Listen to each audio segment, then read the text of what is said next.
السلام علیکم۔ ہمارے چینل کو سبسکرائب کر دیں، شکریہ۔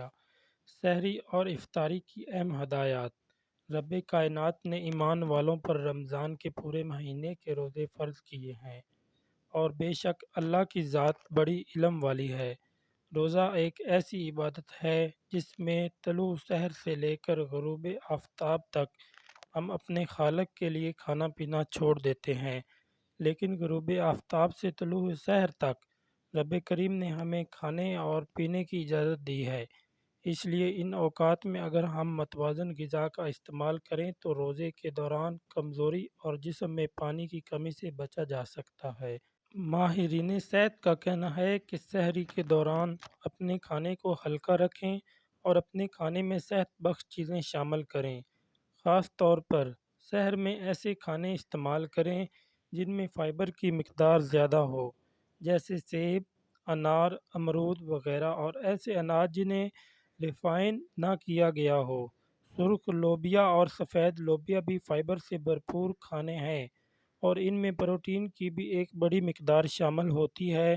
ان کے علاوہ دالیں بھی پروٹین اور فائبر سے بھرپور کھانے ہیں۔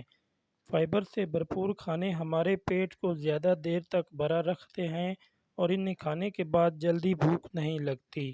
فائبر نظام ہضم کے افعال کو بھی درست رکھتا ہے۔ ماہرین کا کہنا ہے کہ مردوں کو روزانہ 35 گرام اور عورتوں کو 28 گرام فائبر لازمی کھانی چاہیے۔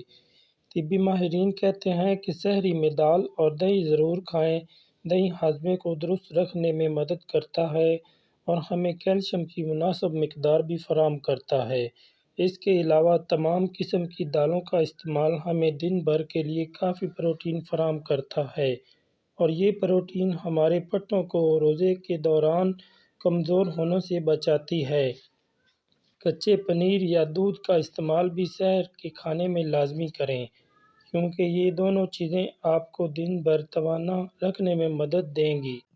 ان غذائی اجناس میں موجود پروٹین جلدی بھوک نہیں لگنے دے گی۔ ماہرین کا کہنا ہے کہ سحری کھانے کے بعد ایک گلاس دودھ یا پنیر کے 4-5 ٹکڑے کھائیں تاکہ روزے کے دوران جسم کمزور نہ ہو اور اس میں پانی کی کمی پیدا نہ ہو۔ سحری کا کھانا کھانے سے کم از کم آدھا گھنٹہ پہلے ایک گلاس پانی پینا بھی آپ کو صحت پر اچھے اثرات پیدا کرے گا۔ اسی طرح سحری کھانے کے آدھا گھنٹہ بعد سحری ختم ہونے سے پہلے بھی پانی کا ایک گلاس پینا آپ کے جسم میں سارا دن پانی کی کمی پیدا ہونے سے روکے گا اور جسم کو ڈی ہائیڈریٹ ہونے سے بچائے گا۔ افطاری میں کیا کھانا چاہیے؟ میڈیکل سائنس کا ماننا ہے کہ روزہ انسانی صحت کے لیے انتہائی مفید چیز ہے، اور سال میں ایک مہینے کے روزے صحت کو 4 چاند لگا دیتے ہیں، لیکن اگر اس دوران خوراک میں بد احتیاطی کی جائے تو روزے کمزوری کا باعث بن سکتے ہیں۔ اپنے افطار کے کھانے میں تلی ہوئے کھانے ہرگز شامل نہ کریں۔ ہمارے ہاں رواج ہے کہ افطار میں پکوڑے، آلو کی چپس، سموسے اور فرائی چیزیں لازمی شامل کی جاتی ہیں، لیکن یہ کھانے صحت کو برباد کر کے رکھ دیتے ہیں اور جسم سے فاضل چربی کو پگھلنے نہیں دیتے۔ اس لیے افطار میں صحت بخش غذا کو شامل کریں۔ کھجور سے روزہ کھولنا سنت نبوی صلی اللہ علیہ وآلہ وسلم ہے، اس لیے افطار میں کھجور کو لازم شامل کریں، کیونکہ کھجور جسم کو فوری توانائی دیتی ہے اور اس میں موجود فائبر پیٹ کی صورتحال بگڑنے نہیں دیتی۔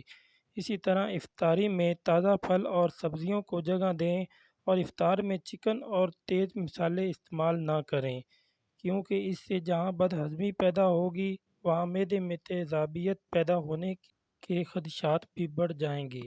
اگر آپ گوشت کھانے کے عادی ہیں تو افطاری کے کھانے کے 2 سے 3 گھنٹے بعد آپ اپنی یہ عادت پوری کریں، اور کوشش کریں کہ افطار کے دوران گوشت سے پرہیز رکھیں تاکہ معدے پر اضافی بوجھ نہ پڑے۔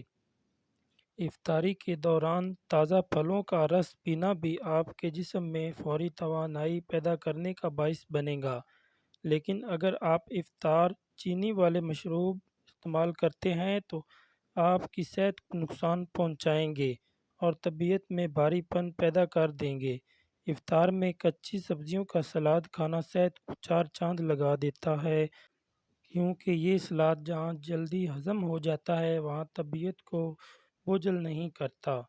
نوٹ: رمضان میں دہی کھانا انتہائی مفید ہے، لیکن اسے رات کے کھانے کے ساتھ استعمال نہ کریں، اور اسی طرح اگر آپ سحری کے فوری بعد سونے کے عادی ہیں تو اس عادت کو بھی بدلیں اور سحری کھانے کے بعد کم از کم آدھا گھنٹہ لازمی پیدل چلیں اور سحری کھانے کے 1 گھنٹے بعد بستر پر جائیں تاکہ آپ کی سحری اچھی ہضم ہو اور ایسے ہضم ہونے میں